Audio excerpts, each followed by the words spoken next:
I think it's live stream now, Kunal. Yes, sir. Sir, you are muted, sir. Yeah, sorry, the title was long, so it was not getting this thing. So yeah, Shriyashi, you can. Okay. Yeah. So, good afternoon and a warm welcome to all the dignitaries present here. I'm Srevshi from Clanet, serving as the allocated session assistant to ensure a seamless experience. Clanet stands as India's most relied upon digital platform, offering a multitude of enriching services exclusively for the doctors. It is with great pride that Clanet serves as the digital partner for this event hosted by the National Neonatology Forum, Gujarat. And the focus of today's session is POCUS Series 27 Lung Ultrasound Findings in common pathologies of lung as pneumonia, pneumothorax, RDS, pleural effusion. So let's begin today's session, for which I'd like to invite Dr. Kunal sir to take over. Over to you, sir. Thank you so much, Shriyashi, and thank you, ClearNet. So today we are continuing with our podcast series, and this is the 27 series topic which we'll be covering. Initially, we had covered about the cardiology, then USG brain, and now we are continuing with our USG lung. And this is the second session which we'll be covering on this. And today we are lucky to have Dr. Anup Thakur with us. Thank you so much, sir, for accepting our invitation and taking this topic. And I hope we'll learn a lot from you. Thank you so much, sir. For further proceedings, I would request Dr. Vishal Goel to continue with the introduction. Over to you, Yeah, Vishal. yeah, thank you, Kunal. So today's focus series is based on the lung ultrasound with the common pathology like pneumothorax, pneumonia, RDS, and pleural effusion. For that, I would like to invite the expert faculty, Dr. Anup Thakur. He is the one of the hemodynamic expert. If I talk about the neonatology, he is a MD pediatric, followed by he did the DNB neonatology. Currently, he is working as a senior consultant neonatology at Sir Gangaram Hospital, New Delhi, and as also associate professor at GRIPMER. If I talk about his achievement and the awards, he did the quality initiative graduate at Massachusetts CEURF for critical and lung ultrasound hospital at Paris, gold medal in the MBBS as well as the MD pediatric. Also, he got the gold medal in base research in NNF for 2011. Also, reviewer for biotechnology industry research assistant council in India and reviewer of national as well as international journals. Currently, he is a faculty for the GRIPMER Neo Focus training program and also trainer for advanced echocardiography and ultrasound, advanced NRP and neutral stimulation. He also did the multiple publication, more than 100 in number. Also, editor for the three books like Point of Care Ultrasound, Functional Echocardiography, Quality Improvement, and NICU Care. And also, he is a teacher and trainer for the DNB Neonatology and NNF Fellowship students. So, thank you so much, Anup sir, to accepting our invitation. And over to you, sir, and you can start your session. Yeah, so thank you, Gujarat NNF, Dr. Vishal and Dr. Kunal for the kind introduction. Thanks to Dr. Mohit. He's a very close friend of mine, and we have been doing ultrasound and echoes now since many years together, more than a decade. And it's been a pleasure, actually. It's been a great journey learning and teaching ultrasound and echo to people from different cadres, students, practitioners, pediatricians, neurologists, and it's a great honor to be today on this platform. Well, so today's presentation is on lung ultrasound, and basically, I presume that the normal lung ultrasound has been already discussed. And today we are going to discuss the patterns of abnormal lung ultrasound. That is what I'm supposed to take. And basically, in a very short while, maybe 2, 3 minutes, I will just again emphasize on the normal lung. And then I will take you through the patterns of lung ultrasound, classically the four patterns, which is interstitial syndrome, consolidation, pleurophusion, and pneumothorax. And I would also take you through derivations of these patterns, including all the disorders that happen in the lung in newborn baby. Now, this is a slide which is from Dr. Daniel Lincolnstein, who is my teacher under whom I was trained in Paris. And this is a slide which is image is produced from his machine, Hitachi 1992 machine. And you see, this is an image of a normal lung. And if you look carefully, this is one intercostal space is being shown. This is a rib here, an arcuate rib, and you can see the shadow of the rib. So the ultrasound beam is not able to pass the rib. So you see a dark acoustic shadow of the rib. Another rib is here, and you see a dark acoustic shadow of this rib as well. And just below the rib, you see a sharp echogenic line, which is the pleural line. And the space below the pleural line, this space is called the Merlin space. So Merlin was one of the other students of Lincolnstein, in whose name he named this space called the Merlin space. And above is basically you see the subcutaneous tissue of the lung, the skin, and so on. Now, when you put the probe on the chest wall longitudinally, then you see this kind of image. And this image is of a normal lung, and it has been compared to a bat. So you can presume as if a bat is standing with the wings open facing you. So this becomes the face of the bat. This is the body of the bat. And these two are the wings of a bat. This is called bat sign, which signifies the ribs and the pleural line in a normal lung. So once I see the bat sign, I know that I am doing the ultrasound of the lung. It is not somewhere else. And Lincolnstein called this as the bat sign because he wanted to devote the first sign of lung ultrasound to the bats, who are actually one of the first organisms on this universe to use ultrasound waves to communicate. So this is how a normal lung would look like, and this is a bat sign. Now, if I put an M mode, if I put an M mode in between the two ribs, if I run an M mode, then what happens? The area above the pleural line, so this area, this is again called key space, Keye apostrophe S, so key space. So the area above the pleural line shows straight lines like this, and the area below the pleural line in the M mode, it shows a granular pattern.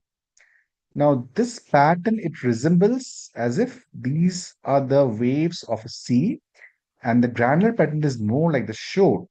And this is called the seashore sign. The seashore sign basically is a surrogate marker that the lung is sliding. So when the visceral and the parietal pleura, they glide against each other, then this is what we call as lung sliding. And if you put an M mode on the pleural line, we get this sign called the seashore sign. So the seashore sign is a sign in a normal lung. It is a surrogate sign of lung sliding. Now, how do we see lung sliding in the 2D mode? What happens in the 2D mode? You see here are the two ribs, and this is the pleural line. The pleural line is formed by the parietal and the visceral pleura. They are glued to each other. And when we breathe, this parietal and the visceral pleura, they slide against each other. They glide against each other. Okay. And now, what happens because of this sliding? You look at the space below, which is called the Merlin space, there are some artifacts created. You see, in the Merlin space, you see some disturbances happening, as if like something is shimmering, or some people call this a twinkling of stars, shimmering, some crawling of insects. These are the kind of analog given to this kind of movement.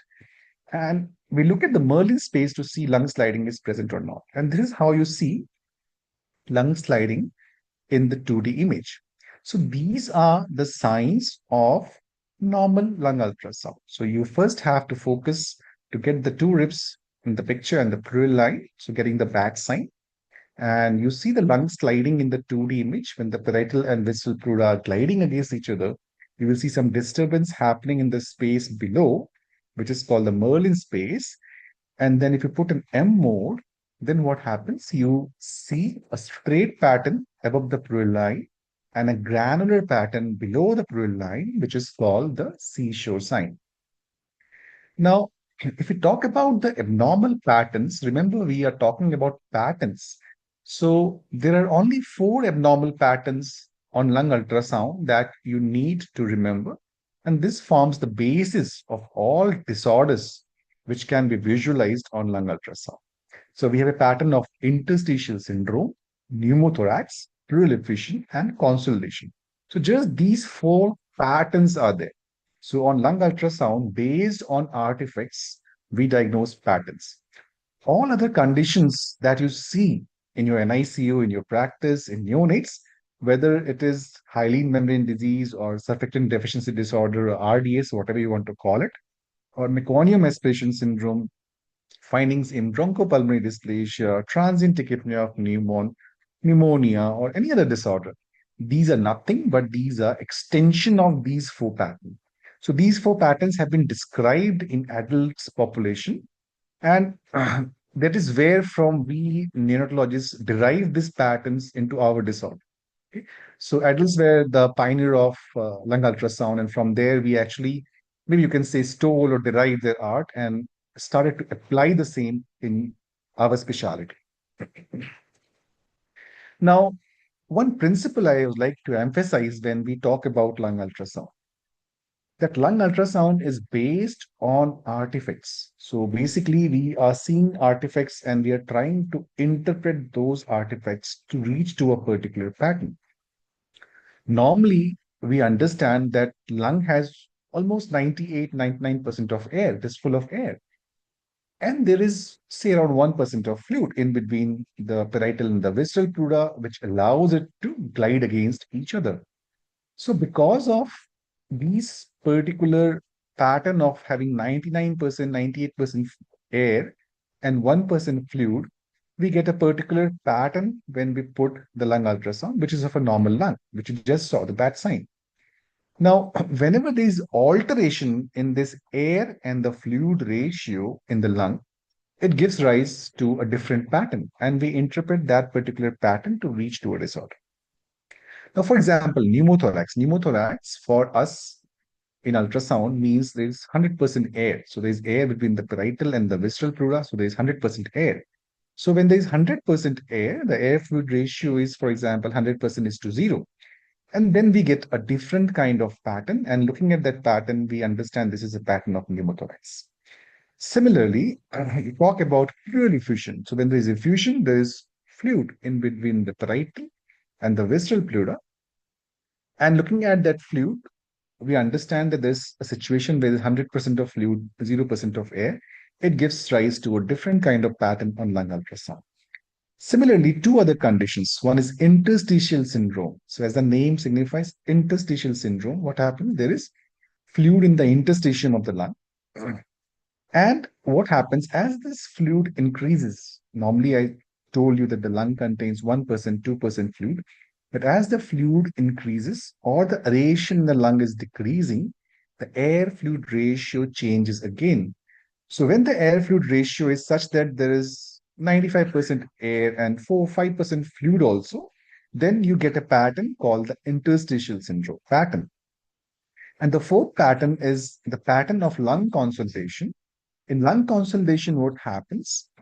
There is a decrease again in the aeration and increase in the fluid in the interstitium to the aspect that now the fluid is around 5 to 10% of fluid and rest 90% is air, and that gives rise to a different pattern called consolidation. So all the patterns which are produced in lung ultrasound are because of intermingling of air and fluid and alteration of the ratio. That is the concept which you need to understand. Now, let's go to these patterns one by one. So before going to the pattern, we have to understand that there are many artifacts which are produced in lung ultrasound, and lung ultrasound is basically the interpretation of these artifacts.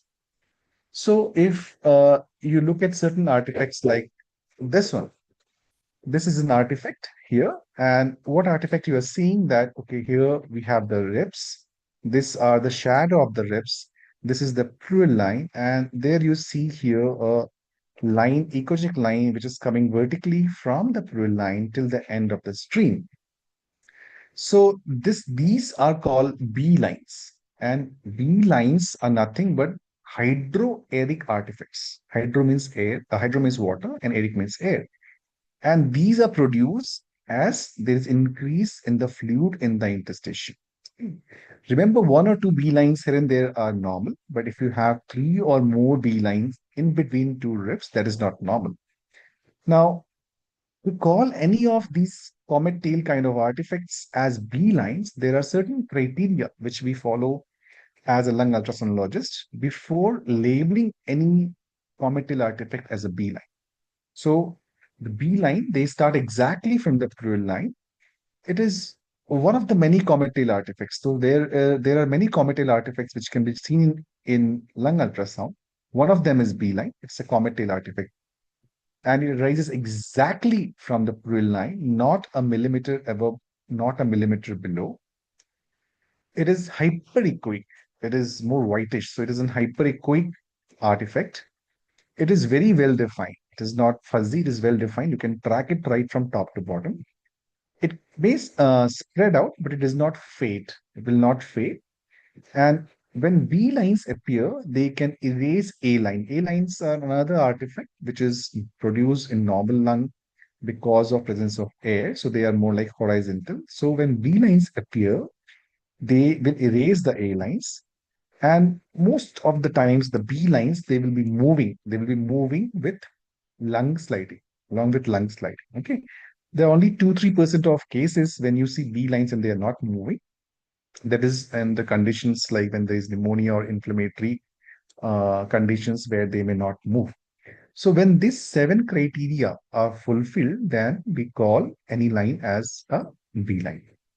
Now, what happens in the first pattern? The first pattern is of interstitial syndrome. So when you see 3 or more B lines, so this is one rib, this is another rib. You see here, there are almost 5 of the B lines. So when you see 3 or more B lines in between two ribs, then these are called lung rockets. Okay, these are called lung rockets. And classically, interstitial syndrome, how it has been described as, it is presence of 3 or more B lines in between two ribs in the anterior lung fields, in a dyspneic patients. So you have 3 criteria here: 3 or more B lines in between two ribs in the anterior lung fields in a dyspneic patient. Plus, you have 7 criterion of B lines. So when this 10 criteria they used to be fulfilled, then an adult was said to be have an interstitial syndrome. Again, interstitial syndrome, I will remind you, when there is increase in the fluid in the interstitium or the aeration decreases, so that the fluid and the air ratio is altered. So now there is, say, around 96-97% of air and 3 to 4% of fluid in the lung. And because of alteration of this ratio, you see these kind of pattern called interstitial syndrome. Okay. Now, the progression of the interstitial syndrome, you can understand what is happening to the aeration in the lung. Now, you know, 1 or 2 B lines in between two ribs are normal.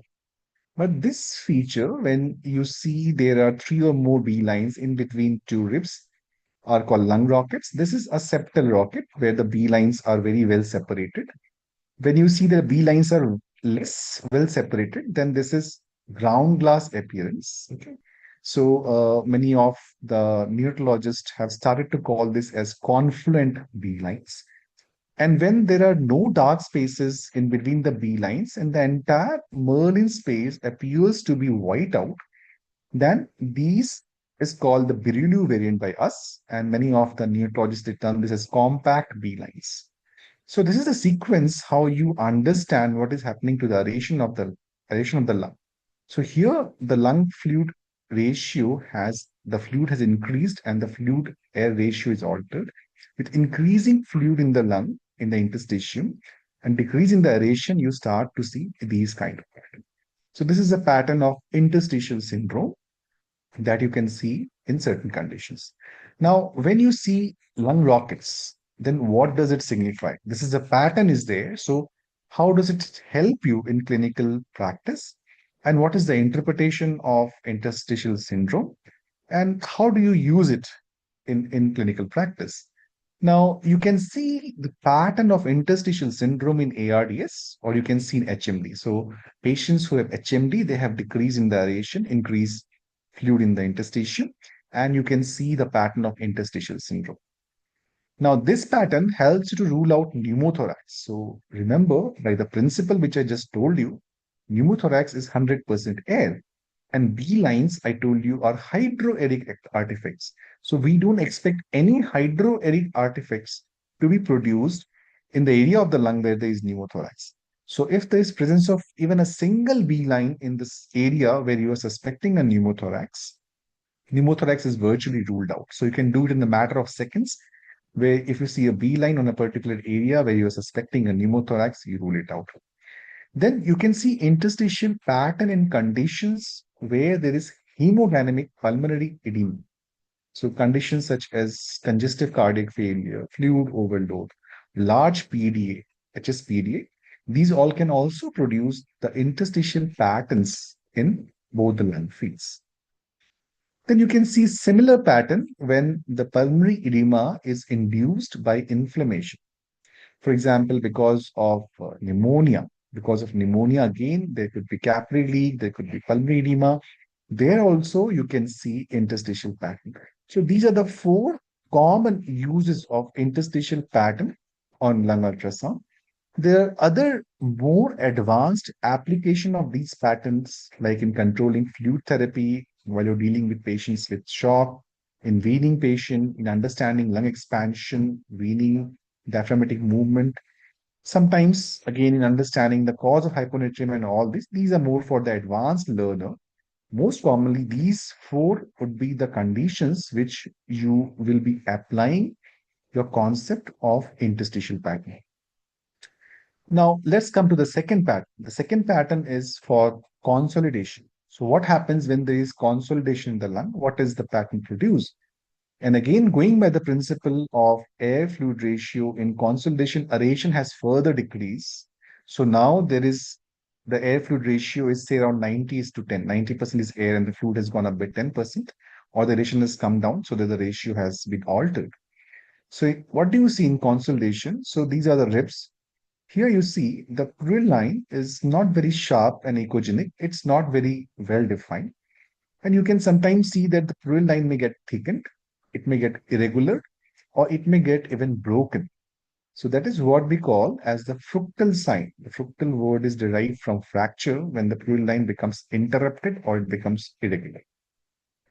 And then you see in the Merlin space, there is some destruction of the parenchyma. You don't see a regular normal lung parenchyma. And below in the Merlin space, what you see? You see some hyperechoic area. Some hyperechoic irregular areas are there in the Merlin space. Okay, they are there in the Merlin space. These hyperechoic area could be spread down in the Merlin space. And this is what we refer to as the shred sign. The word shred is again derived from Lincolnstein, and his visualization was that of rats coming and nibbling bread and leaving the shreds of bread on the floor. From that particular visualization, he named the sign as the shred sign. So when you get the shred sign, when you get the plura, it is irregular.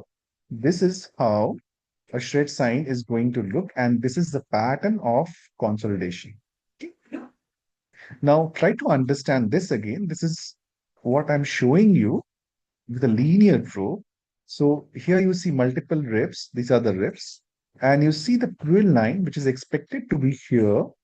This is interrupted. This is irregular. And you are not able to see the cruel line properly.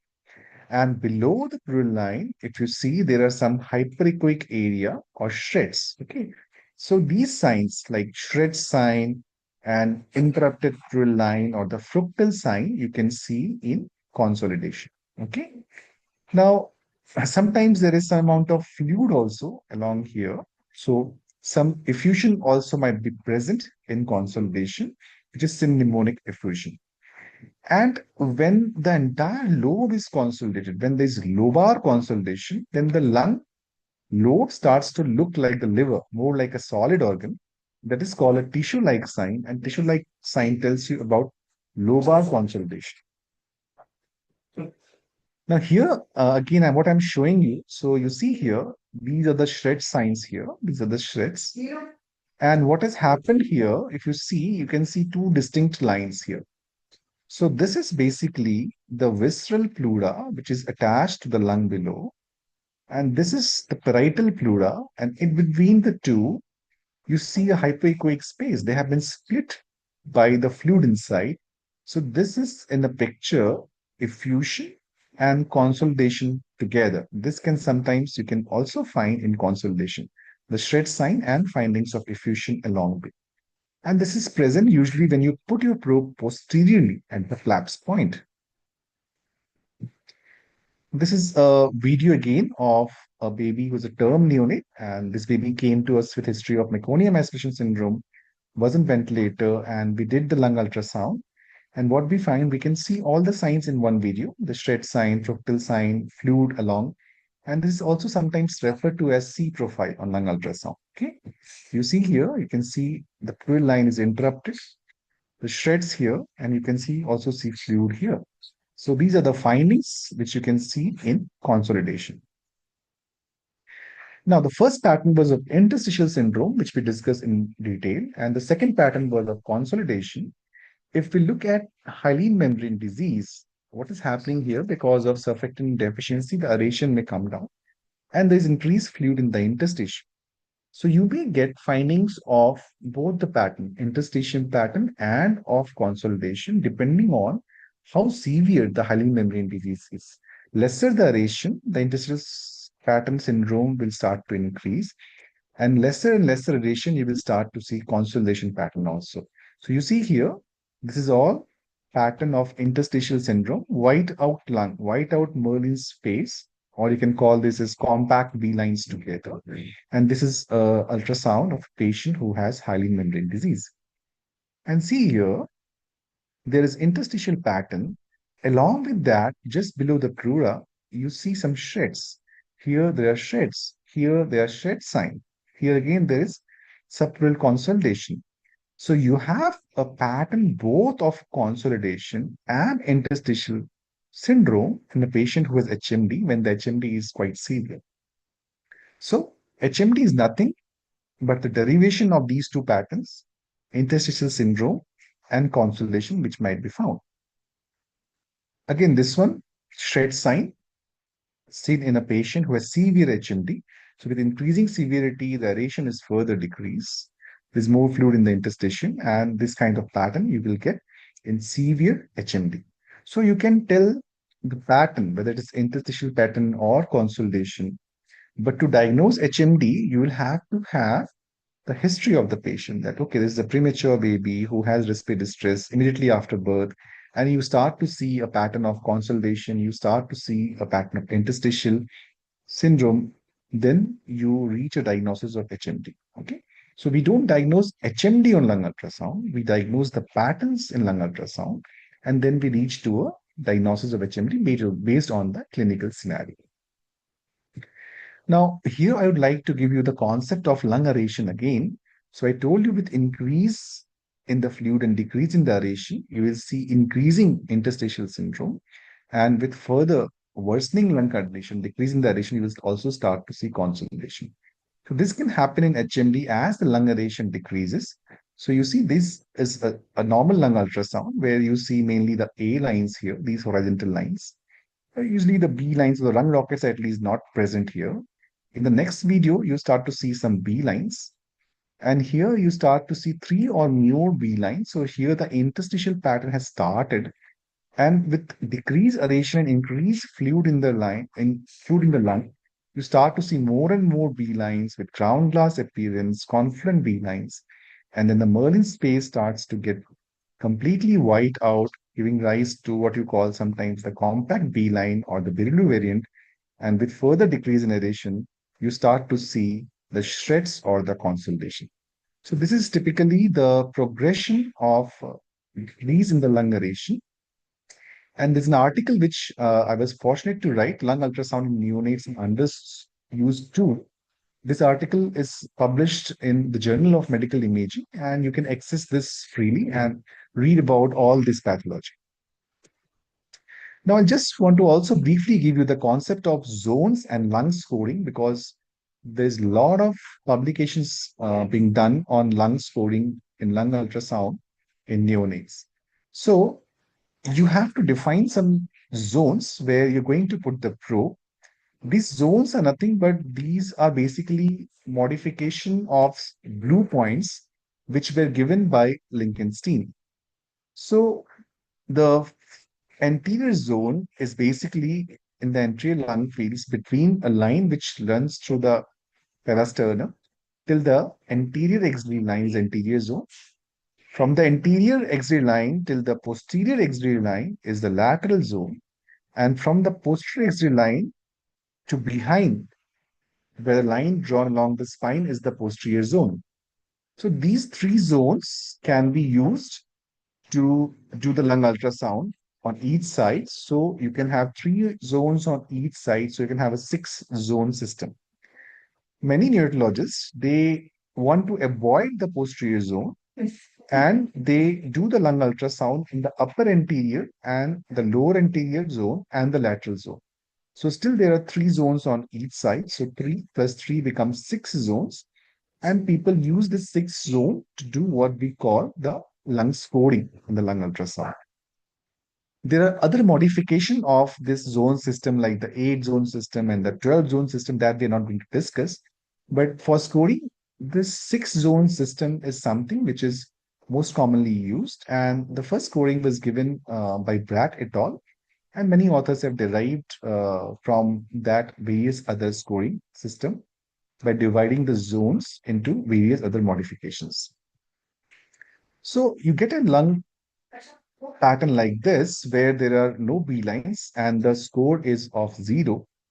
And if you get a pattern like this where there are 3 or more well-placed B lines in between the 2 ribs, then the score is 1.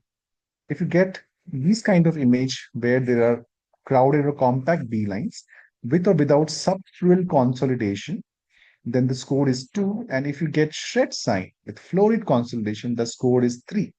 Higher those score, worse is the lung and lesser is the aeration. So if you have, for example, 3 zones on each side and the maximum score is 3, so 3 into 3, 9, 9 plus 9, 18 is the maximum score. And more is the score, worse is the lung condition. Okay. And most of the current guidelines, they also use this scoring system as an adjunct or as a method to decide about the need for surfactant. And now the guidelines quote that if the lung score is 8 or more, then many units prefer to give surfactant depending on the clinical condition.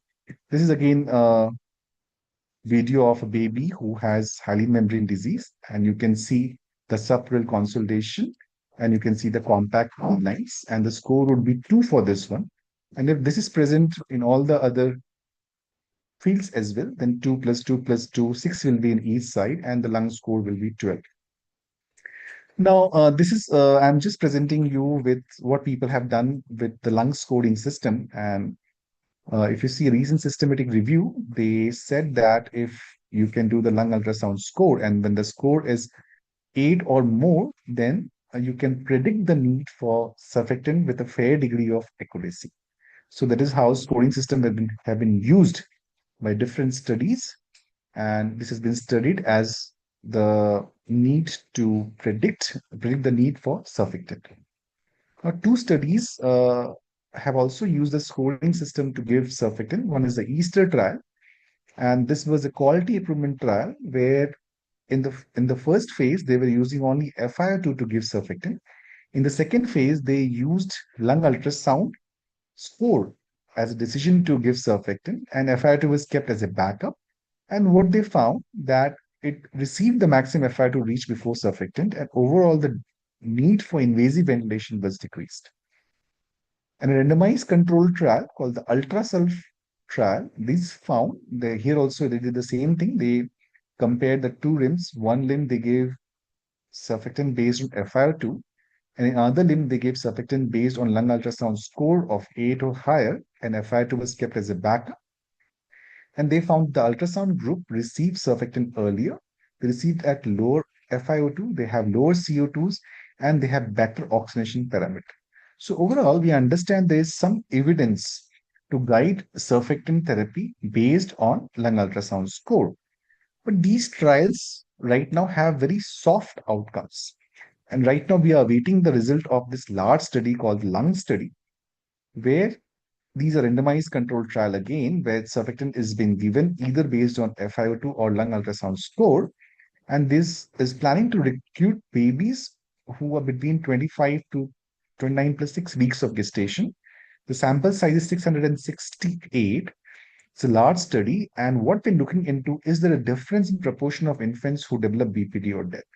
So this will be an interesting study. And if this study shows that lung ultrasound score-based surfactant therapy leads to decrease in bronchopulmonary dysplasia or death, that will be a very robust outcome and probably a practice-changing kind of trial. So let's wait for the result of this trial. Then another derivation of interstitial syndrome in newborn could be in transient tachypnea of newborn. So what you see in transient tachypnea of newborns is there is increased fluid in the interstitium. The lower lung fields, they will be more hazy. So you see multiple B lines in the lower lung fields, and upper lung fields is clear. So you see here A lines and there are no B lines here. So upper lung fields, these are clear. And when you put the probe in the lower lung fields, you see more of the B lines. And when you see these kind of pattern bilaterally, this is often labeled as double lung count. And these are the findings which you can find in transient tachypnea of newborn. Usually the cruel line here will be regular and you won't be finding any shred sign in transient tachypnea of newborn. So here again, TTNB is nothing but an extension of the interstitial pattern in the lower lung field. Again, these are images of TTNB. Upper lung fields are clear, lower lung fields have more compact B lines, and these may be present bilaterally. Okay. Now, the third pattern after interstitial syndrome and consolidation is for pneumothorax. And as we understand, pneumothorax, by our principle of lung ultrasound, is a condition where there is 100% air in the lungs. Okay. So, normally, we see in a normal lung, you're going to see the pleural line, you're going to see the ribs, and we see the bad sign. And if you put an M mode at the level of the pleural line in between the ribs, you will see the seashore sign, which is striations or say straight patterns above the pleural line. And below you see it's a granular pattern called the seashore sign. And I told you the seashore sign is nothing but a surrogate marker of lung sliding. Okay. Now, I'll show you a video of a normal lung. So this is a normal lung. This is rib. This is rib. This is a pleural line here, pleural line here.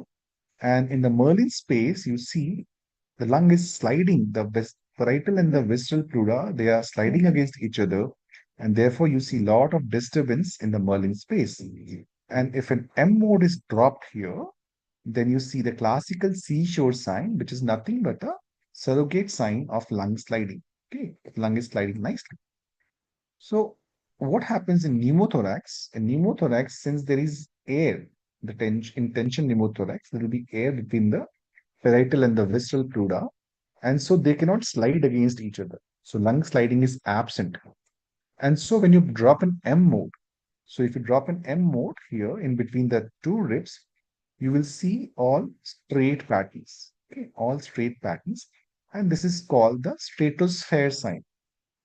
A stratosphere sign is a surrogate sign which tells you that the lung is not sliding. And one of the commonest condition where the lung is not sliding is a tension pneumothorax. But remember, a stratosphere sign is not definitive for a pneumothorax. It can be formed in other conditions where lung is not sliding. For example, lobar consolidation. For example, when the parietal and the visceral pleura are glued together because of adhesive pruritus. So just I'm giving you a few examples. So the message which I want to give you that you cannot put a needle based on just one stratosphere sign. And it is just a surrogate sign that the lung is not sliding. Now, many neonatologists call this as a barcode sign, and we who have done the course of CURF and who have been trained by Dr. Lincolnstein, we oppose to the nomenclature of barcode sign because of two very distinct and clear reasons. One is that the barcodes today could be not only vertical, but they could be of different configuration, including from dots to obliques and so on. Second, when Lingenstein gave these classical nomenclature, he always had something in his mind. So he compared the stratosphere sign to the smoke, the stratospheric condensation given by a fighter aircraft when it is flying. So these are images of B-17 fighter aircraft, and with this fighter aircraft flying, they leave these kind of stratospheric patterns in the sky, and these are straight kind of patterns. And when I use the word stratosphere sign, so obviously when you have fighter aircraft flying over your head, you have a certain sense of urgency. And with this kind of visualization, Lincolnstein gave the nomenclature stratosphere sign to sound a sense of emergency. That okay, there is stratosphere sign which tells me there's something urgent. The lung is not sliding. Something needs to be done. So because of these two reasons, we who have been trained, we by Dr. Lincolnstein, we want to stick to the sign as a stratosphere sign and not the barcode sign, just because barcode is easy to spell or easy to speak. And therefore, we request the people whom we train to refer this sign as stratosphere sign. Now, let's see what you see in pneumothorax. Look at this video carefully. Now, here they are the ribs, shadow of the ribs, a sharp blue line, and look at the Merlin space. The Merlin space is virtually silent. You see no disturbance at the Merlin space. So because of absence of lung sliding, you will not see any disturbance in the Merlin space. So lung sliding is absent even in this 2D mode. And if you look carefully, you see the A lines, the horizontal lines, these have become very prominent and very sharp. So you see the lung sliding is absent. You see multiple A lines. As I have already told you, the A lines signify air. So more the air, more A lines you will see in the lung. Okay? So multiple A lines you are seeing. You're seeing the lung is not sliding, and there is absence of B lines. As I told you, the presence of a single B line in your area of interrogation will rule out a pneumothorax. So here there are not even a single B lines, and as B lines are hydroaeric artifacts, a single B line rules out a pneumothorax.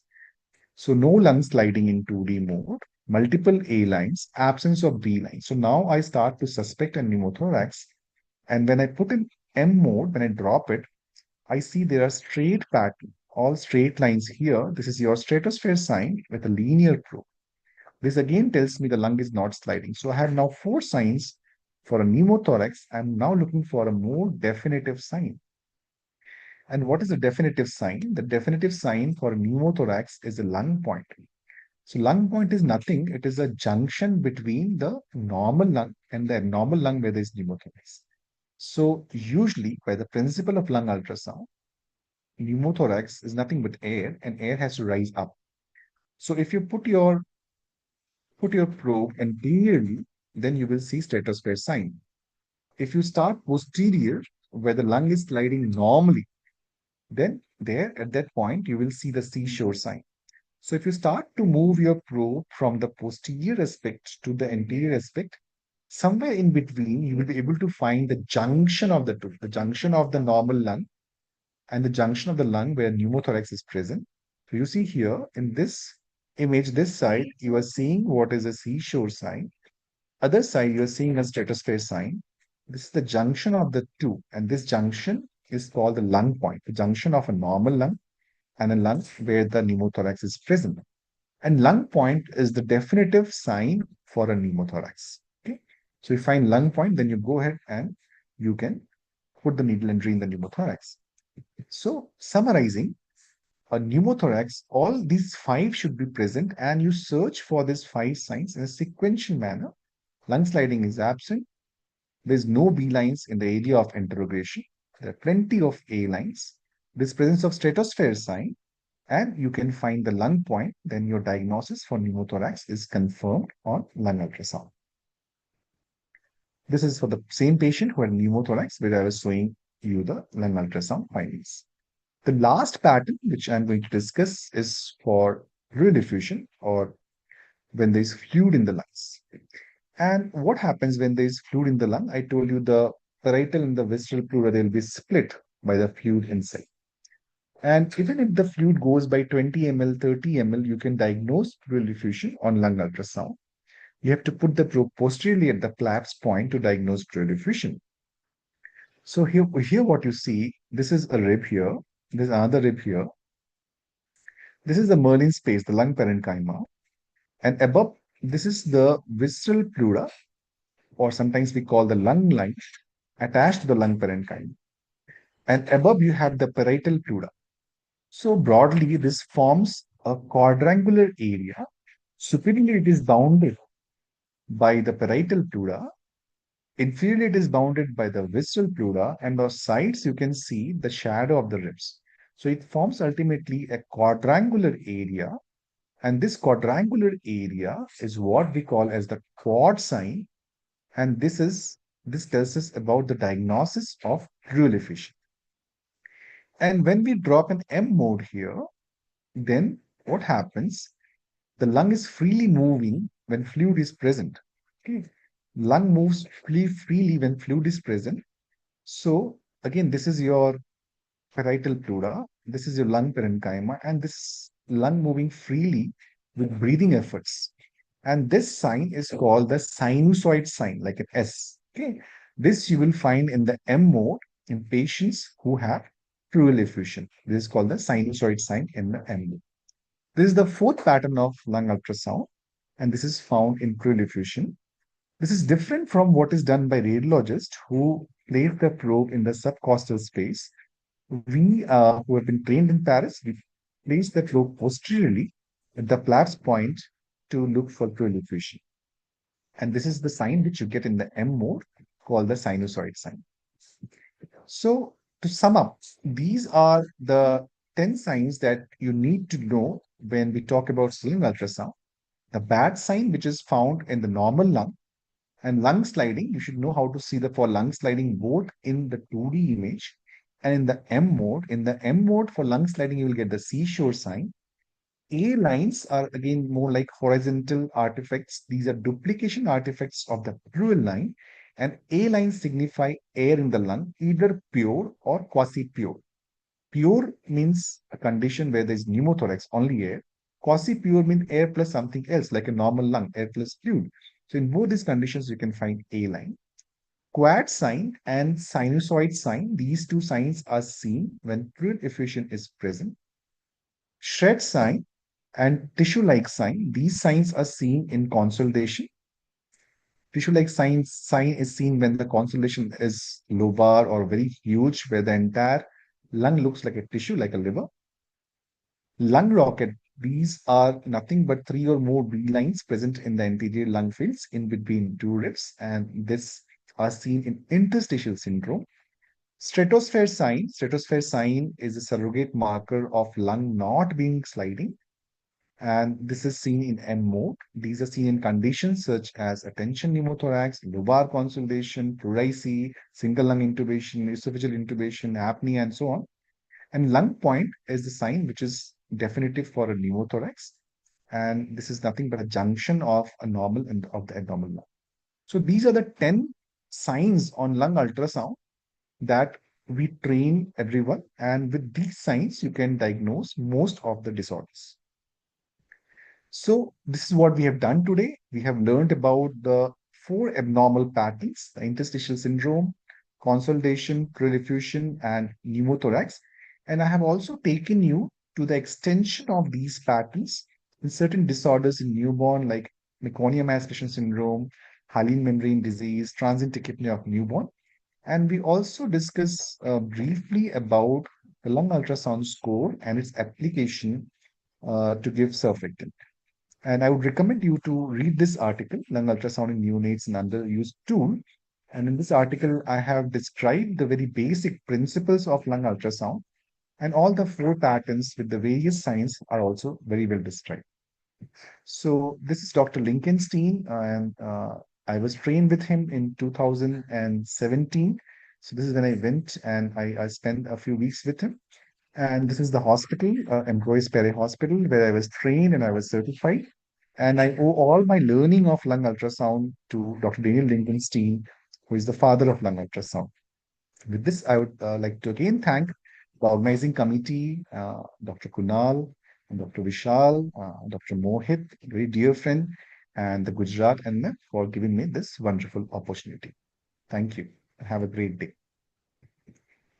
Thank you so much, sir. It was really a wonderful session, and you had covered the topic very well to the point and shown all the videos, which were also great and easy to understand. So thank you so much, Vishal. Do you want to? Yeah, no, yeah, thank you so much. It was great session, and I think sir is simplify all the pathology in easy to learn, and thank you so much, sir. I think it was a great session for the lung pathology.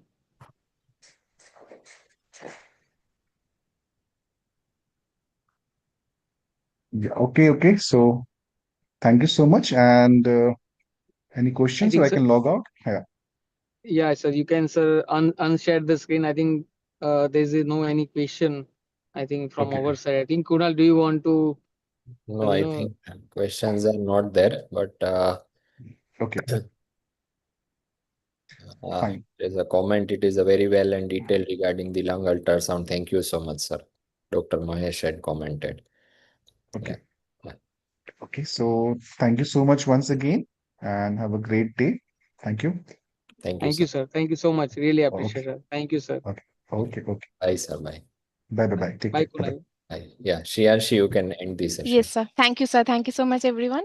So, have a good day to all of you. With everyone's permission, I'm closing.